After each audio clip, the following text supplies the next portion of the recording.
a child overcome abuse, or does it stay with them for the rest of their lives? These are questions we're working to answer in our month-long series, Dark Secrets, Uncovering Child Predators. Tonight, Hillary Whittier focuses on what counselors have to say about children and the healing process. Hundreds of people pass through these doors at the Houston Area Women's Center with the hope of starting the healing process. For children, that hope lies within others, to notice the bruises or behavioral changes, as abuse doesn't always come with physical wounds. We certainly see children coming in with the wide experience of abuse issues, whether it be physical abuse, emotional abuse, or neglect. And then, of course, sexual abuse is an area in which we specialize. Laura Zavala is a senior counselor at the Women's Center. When looking at the statistics, she tells us the numbers are shocking, with only 30% of sexual abuse actually reported by children. We assess for danger. Laura tells us the way this type of abuse is processed often depends on a child's age. They might think I'm bad or I'm dirty. That's usually how it gets expressed for them, whereas, our older children might believe that they did something to deserve it. It's something that they asked for. It's the shame that comes with abuse, which counselors say can be the toughest part to overcome.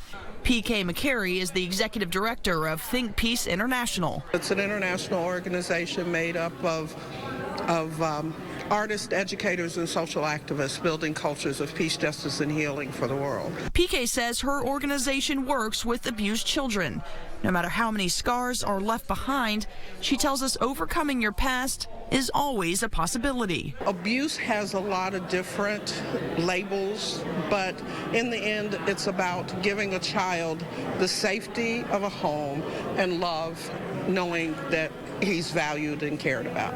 The safety aspect generally becomes the first stage of moving past personal tragedy.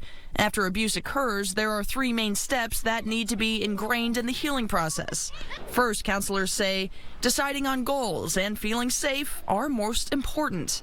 Secondly, remembrance and mourning. Counselors tell us it's important to let the child reflect on the negativity to overcome it. Lastly, reconnecting.